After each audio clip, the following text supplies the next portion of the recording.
વડોદરામાં રહી LLBનો અભ્યાસ કરતી એક યુવતીને 80 દિવસ પહેલાં એક અકસ્માત નડ્યો. આ અકસ્માત એટલો ગંભીર હતો કે યુવતી હજુ પણ જીવન મરણ વચ્ચે ઝોલા ખાઈ રહી છે.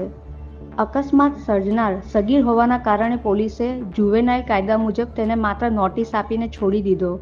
પરંતુ યુવતીનો પરિવાર હાલ પોતાની દીકરી સાજી ક્યારે થશે અને પરિવારજનોને ક્યારે ઓળખશે તેની આસ લગાવીને બેઠા છે. સાંપ્રત સમયમાં નાની વયના બાળકો માટે આધુનિક બાઇક લઈ જવું એ ફેશન થઈ ગયું છે.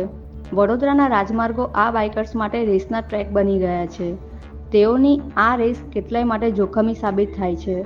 આવો જ એક બનાવ માર્ચ મહિનામાં બન્યો હતો. વડોદરામાં રહી LLBનો અભ્યાસ કરતી નેન્સી બાવીસી 7 માર્ચના રોજ અલકાપુરી વિસ્તારમાં એક સ્પોર્ટ બાઇકના ચાલકે તેને જોરદાર ટક્કર મારી હતી. ટક્કર એટલી જોરદાર હતી કે નેન્સીની જ્યુપિટર સ્કૂટર અડધેથી ટુકડા થઈ ગયું હતું. અકસ્માત સર્જનાર ખાનદાની નબીરો તો ત્યાંથી ભાગી ગયો, પરંતુ નેન્સીને ગંભીર ઇજાઓ પહોંચી છે.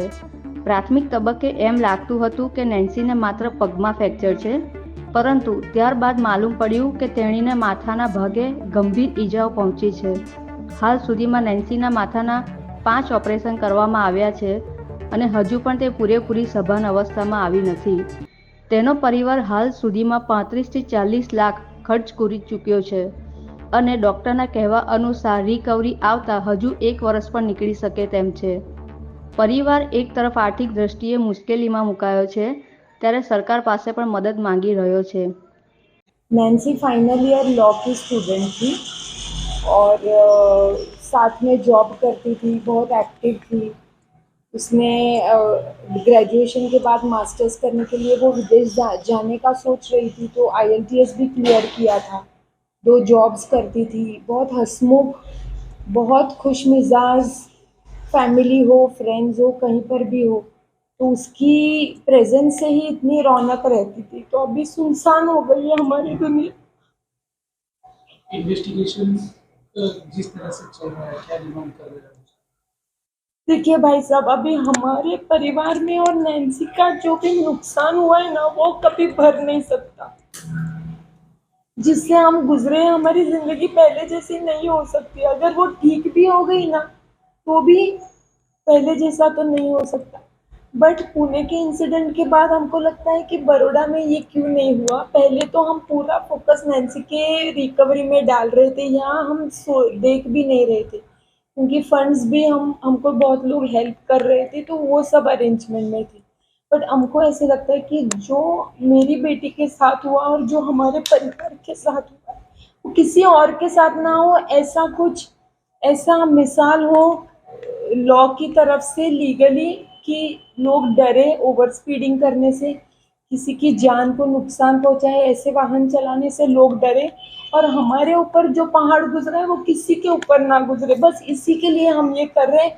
बाकी ये सब करने का ना हमारे पास समय है, ना हमारी मेंटल कैपेसिटी है, ना इमोशनल कैपेसिटी है ये सब चीज़ों से और भी लड़ने की.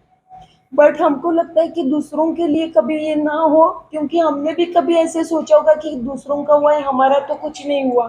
बट आज हमारे साथ हुआ है तो हमको लगता है कि किसी के साथ ये ना हो. इसलिए हम इतना इसके लिए आवाज़ उठा रहे हैं, क्योंकि हमारे साथ जो हुआ है ना, वो पहले जैसा ठीक तो हो ही नहीं सकता. हम 7 मार्च से एडमिट थे. पहले एक न्यूरो हॉस्पिटल में थे और 18 मई से हम इधर रामकृष्ण परमहंस हॉस्पिटल में, ये रिहैब सेंटर है.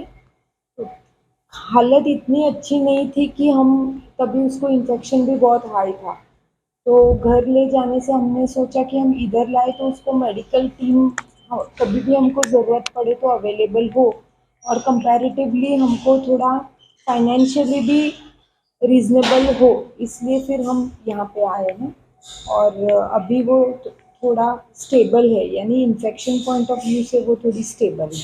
रिकवरी पॉइंट ऑफ व्यू किस तरह से हो रहा है इसकी रिकवरी? रिकवरी, न्यूरो की रिकवरी में कुछ नहीं है अब तक, जैसा पहले था वही है, स्टेबल.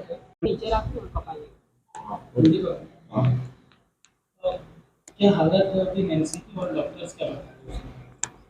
नैन्सी को इतने सारे न्यूरोलॉजिकल और ऑर्थोपेडिक सर्जरीज के बाद भी अभी तक वो हमको पहचानती नहीं है। मैं उसको कितनी भी बार उसके नाम से बुलाऊं तो वो मेरे सामने देखती भी नहीं है, नज़रें भी नहीं करती। और डॉक्टर्स बोलते कि इसके लिए जो भी ट्रीटमेंट पॉसिबल है वो हमने सब किया है। अभी आगे इस आप प्रेयर कीजिए और मेहनत कीजिए, अगर अच्छा नसीब हुआ तो वो थोड़ा थोड़ा रिकवर हो जाएगी, ऐसा बोल रहे हैं डॉक्टर। બીજી તરફ આ મામલામાં પોલીસની ભૂમિકા સામે સવાલો ઊભા થઈ રહ્યા છે. ફરિયાદ નોંધાયા બાદ બીજા દિવસે સગીરને બોલાવી તેને નોટિસ આપી છોડી મૂકવામાં આવ્યો. જુવેનાઇલ કાયદા મુજબ તેને માત્ર નોટિસ આપવામાં આવી, જો કે તેના પિતા વિરુદ્ધ કોઈ કાર્યવાહી કરવામાં આવી નથી. પોલીસ આ અકસ્માતને માત્ર એક સામાન્ય અકસ્માત ગણીને તે જ રીતે કાર્યવાહી કરવા માંગે છે, પરંતુ નેન્સીની હાલત જોઈ તેઓને એમ પણ ન થયું કે સગીર વિરુદ્ધ આરટીઓ કાર્યવાહી કે અન્ય કોઈ કાર્યવાહી કરવી જોઈએ, જેથી આગામી સમયમાં સગીરને લાયસન્સ પણ ન મળે. બેફામ રીતે અન્ય માટે જીવનું જોખમ ઊભું કરવામાં આવતા સગીરો પણ મા બાપ તો લગામ નથી રખાવી શકતા, પરંતુ કમસે કમ ન્યાયતંત્ર તો લગામ લગાવી શકે છે ને. જ્યારે આ મામલો વધુ ઉછળ્યો ત્યારે ગઈકાલની તારીખમાં તેના પિતા સામે સેક્શન એડિફિકેશનનો રિપોર્ટ કરવામાં આવ્યો છે. ત્યારે પોલીસ દ્વારા જો આવા લોકોને છાવરામાં આવશે તો શહેરમાં અકસ્માતોની વધુ ભરમાર જોવા મળશે. હા, ગઈ 8મી માર્ચના રોજ લક્ષ્મીપુરા પોલીસ સ્ટેશન વિસ્તારમાં એક એક્સિડન્ટનો બનાવ બનવા પામે. સમગ્ર હકીકત જોતાં નેન્સીબેન જે ભોગ બનનાર છે એ ગોત્રી રોડના રહેવાસી છે અને એમની સ્પોર્ટ્સ યુનિટ પરની નોકરી પરથી પરત આવતા હતા ત્યારે એક બાઇક ચાલક દ્વારા એમની સાથે અથડાવી અને એક્સિડન્ટ કરવામાં આવેલ હતું. નેન્સીબેન એ વખતે ત્યાં પડી ગયા હતા અને એમને હોસ્પિટલાઇઝ કરવામાં આવેલા હતા. પ્રથમ હોસ્પિટલમાં એમની સારવાર ચાલુ હતી અને ત્યાર પછી એમને બીજી હોસ્પિટલમાં રિફર કરવામાં આવેલા હતા. આ અનુસંધાને પોલીસ કાર્યવાહીમાં જે આરોપી છે એ પણ હોસ્પિટલાઇઝ હતા. તો એ ત્યાંથી ડિસ્ચાર્જ થતાં એ જે આરોપી જે છે એ કિશોરાવસ્થા હોય, જુવેનાઇલ જસ્ટિસ એક્ટ મુજબ પોલીસે કાર્યવાહી કરેલી છે. આરોપી માઇનોર હોવાને હિસાબે એમને જે તે વખતે એમના પિતાશ્રીને 41(1)A મુજબ CRPC મુજબ એમને નોટિસ આપવામાં આવેલી છે. આરોપીને પણ નોટિસ આપવામાં આવેલી છે અને એ નોટિસ અનુસંધાને જે કાર્યવાહી કરેલી છે એ અનુસંધાને પોલીસ સ્ટેશનમાં રેકોર્ડેડ છે. સાહેબ 80 દિવસ થયા, નોટિસનો કંઈ જવાબ આપ્યો છે, એમાં શું કાર્યવાહી કરી?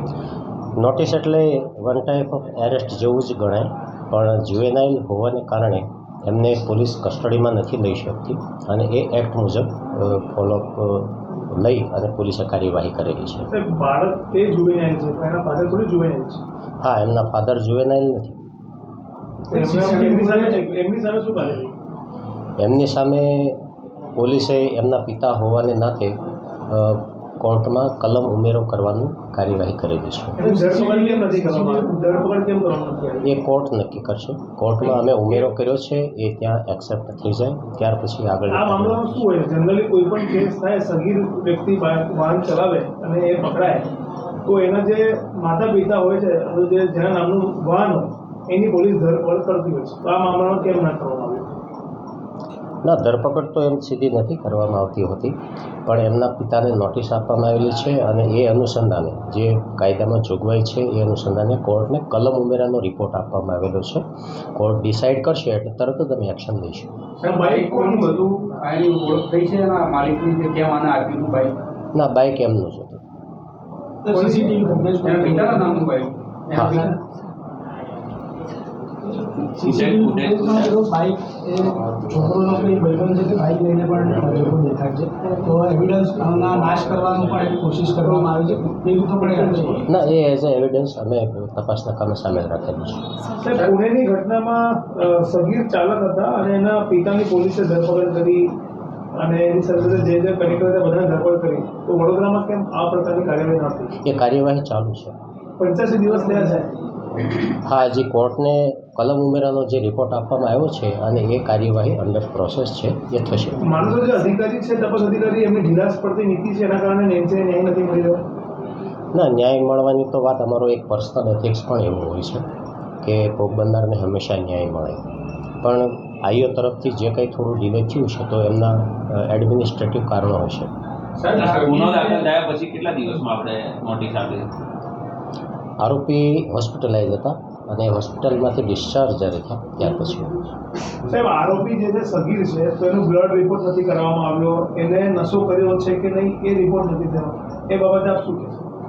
હા, એ અનુસંધાને તપાસનો વિષય છે. હું કાગળો મંગાવી ચેક કરું છું એમાં શું તપાસ થઈ છે અથવા કઈ બાકી. શું તપાસ કરે છે? સોરી, 85 દિવસ ઘટના થઈ ગયા છે, હવે ના, તપાસ માટે એવું કોઈ ટાઈમ ડ્યુરેશન નથી હોતું. જે વસ્તુ જ્યારે ધ્યાન ઉપર આવે તો ત્યારથી એ તપાસ પાછી કરી શકાય છે, કોર્ટની પરમિશન લે. પણ સાહેબ નશો કરેલો છે કે નહીં એ જે તે વખતે જ ચેક કરવાની જરૂર હતી, તો તપાસ અધિકારીના વિરુદ્ધમાં કાર્યવાહી થશે? કારણ કે 80 દિવસ કે હજુ આ તપાસ કંઈ આગળ વધી નથી. હા, તપાસમાં ખામી હશે તો ચોક્કસ કાર્યવાહી થશે. શું લાગે છે જે રીતના આ જે વ્યક્તિ છે એ વ્યક્તિ તો કોણ છે અને શું કોઈ પોલીસ પર દબાણ હતું બહુ કાર્યવાહી થઈ? નહીં, પોલીસ ઉપર કાર્યવાહી માટે કોઈ દબાણ નથી. આ કોણ છે જેના પિતા છે કોણ છે? ફેમિલી બેકગ્રાઉન્ડ એમનું ફેમિલી બેકગ્રાઉન્ડ તો એ છે કે સુનિલભાઈ મનોહરભાઈ વ્રજભૂમિના રહેવાસી છે અને એ સામાન્ય વેપારી છે. રાજકીય દબાણ હતું? કોની ઉપર? રાજકીય દબાણ હતું? ના, કોઈ ઉપર. નેન્સીના પરિવારે આજે પોલીસ પર ગંભીર આક્ષેપ કર્યા છે કે પોલીસ દ્વારા કોઈ પણ પ્રકારની કાર્યવાહી કરવામાં નથી આવી અને એમની દીકરીને ન્યાય મળે અને પરિવારને ન્યાય મળે એ પ્રકારની કોઈ પણ જાતની પોલીસ પ્રક્રિયા નથી કરી એવો પરિવારનો આક્ષેપ છે. હા, પરિવારનો આક્ષેપ જે છે અને રોષ પણ હશે, થોડો અંશે વ્યાજબી પણ હશે, પણ પોલીસે જે કરવાની કાર્યવાહી છે એ ઇન ટાઈમ મિન ટાઈમ કાગળ પર બધી કરેલી જ છે. દાખલા તરીકે ભોગ બનનારનું નિવેદન આપી શકે એવા સક્ષમ અવસ્થામાં છે કે કેમ, તો એમને પણ ખાસો ટાઈમ ગયો અને એટલીસ્ટ 4 વખત ડૉક્ટર સાહેબનું પણ એપ્રોચ કરવામાં આવેલો હતો કે ભાઈ આ અનુસંધાને ભોગ બનનાર છે એ સ્ટેટમેન્ટ આપી શકવાની ક્ષમતા ધરાવે છે કે કેમ. એટલે એવા સંજોગોમાં પણ થોડી તપાસ ડિલે થઈ હોય. અત્યારે શું પરિસ્થિતિ છે ભોગ બનનાર? અત્યારે એ બોલી શકે છે પણ અમુક સેન્સેશન એમના કામ નથી કરતા એવું ડૉક્ટર સાહેબનું કહેવું છે. છોકરાના પેરેન્ટ્સનું શું કહેવું છે? એ તો શું કહે, તો એમનો દીકરો આરોપી છે તો આરોપી તરીકે જ એમને ટ્રીટ કરવાનો. સાહેબ આ સગીરના કારણે